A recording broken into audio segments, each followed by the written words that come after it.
안녕하세요.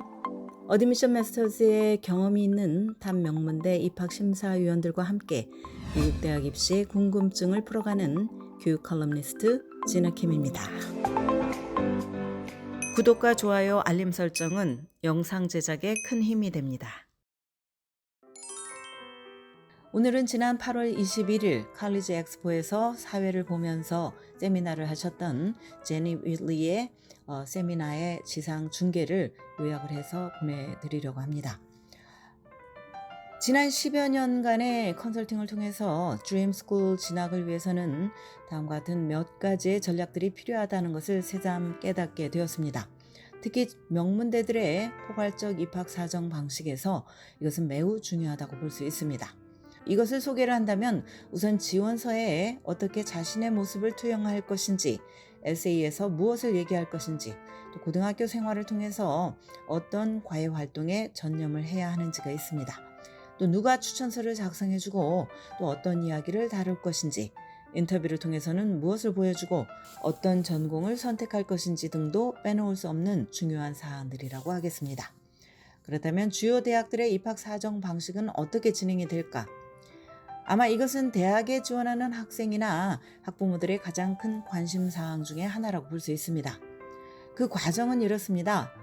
1차 심사는 각 지원서에 대한 리뷰와 분류라고 할 수 있습니다. 담당자들은 한 지원서에 대해서 성적이나 점수 등을 평가하고 분석을 합니다. 이때 소요되는 시간은 고작 15분 정도에 불과합니다.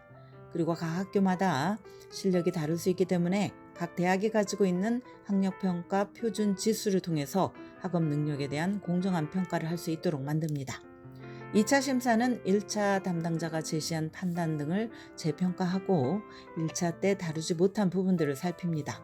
이때 합격과 불합격 그리고 대기로 분류하는 평가를 내놓게 됩니다.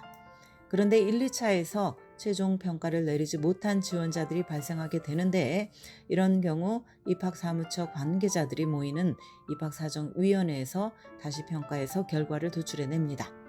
이 같은 과정은 코로나 이전의 일반적인 평가 방식이지만 팬데믹으로 인해서 약간의 변동사항이 있었는데 바로 SAT나 ACT 같은 학력평가시험 점수 제출을 옵션화한 것입니다. 그래서 점수를 제출하지 않은 경우 1차 심사에서 성적이나 수강 과목 그리고 AP 시험 결과 등 아카데믹 관련 자료에 더 많은 집중을 하게 되고 2차에서는 학업 능력과 역시 점수를 제출하지 않은 다른 지원자들과 비교를 통해서 합격 여부를 판단하게 됩니다. 만약 위원회 심사로 넘어간다면 아카데믹 파트 외에 다른 부분들, 즉 소프트 파트에 대한 평가에 집중할 것입니다. 여기에서 소프트 파트란 에세이나 추천서, 과외 활동 내용을 모두 포함을 합니다.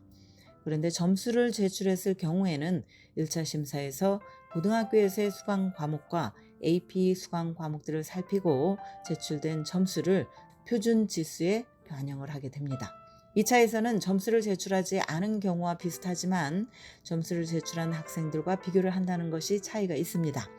그리고 위원회에서는 SAT 점수를 참고를 하면서 동시에 소프트 파트도 함께 평가를 할 것입니다. 이 대목에서 학생들은 점수를 제출한 것과 제출하지 않은 경우의 차이점이 궁금해질 것입니다. 좋은 점수를 제출을 한다면 성적표 이상의 아카데믹 강점을 부각시키고 경쟁력을 가지게 될 것입니다. 반면 점수를 제출하지 않을 경우 성적표가 가장 중요해지고 과외 활동이나 에세이, 추천서, 그리고 인터뷰의 비중이 훨씬 커지게 될 것입니다. 지난 입시에서 한 명문사립대의 지원자의 70%가 점수를 제출을 했습니다. 때문에 시험에 응시하고 높은 점수를 받았다면 제출할 것을 권합니다. 그러면 어떤 전략을 세워야 원하는 대학의 합격 가능성을 높일 것인가?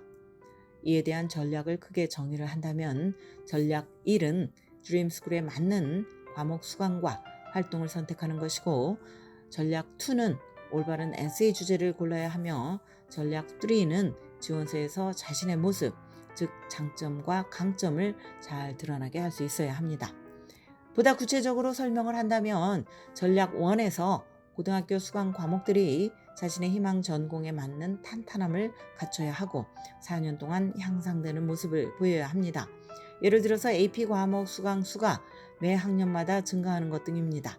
또 과외 활동은 전공에 포커스를 둘 수 있도록 하되 특별함과 열정, 리더십 등을 골고루 보여줄 수 있도록 할 것을 권합니다.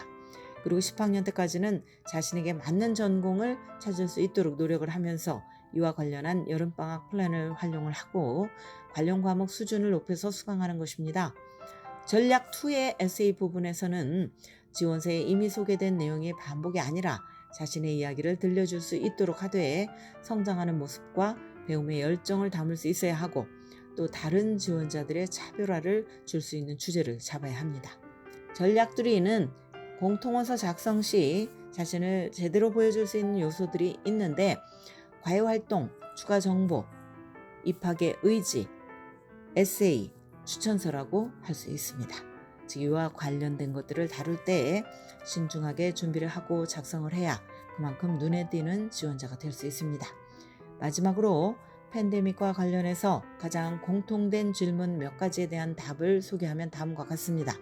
우선 명문 사립대들은 SAT와 ACT 점수를 제출한 지원자와 제출하지 않은 지원자를 어떻게 비교할까라는 질문에 대해서 답을 한다면 매우 우수한 점수를 받아서 제출을 했을 때 도움이 될 것이라는 점입니다. 대학들은 이미 점수 제출 여부를 본인 판단에 맡겼기 때문에 점수를 제출하지 않아도 불이익이 없어서 이런 상황 속에서 무조건 점수 제출이 유리하다고 판단해서는 안 됩니다.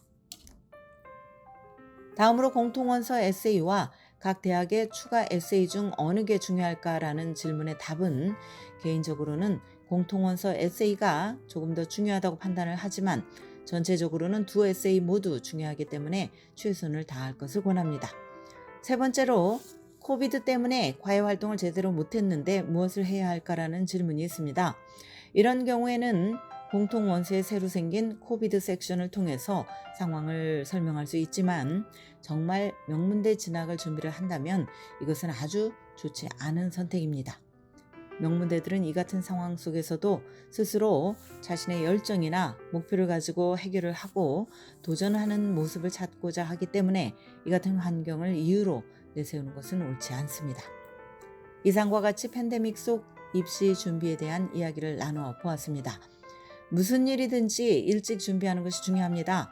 이것은 곧 시간 활용 기회가 더 많이 주어진다는 것을 의미하기 때문에 그만큼 여유를 가지면서 체계적인 입시 준비를 진행할 수 있음을 기억하기를 바랍니다.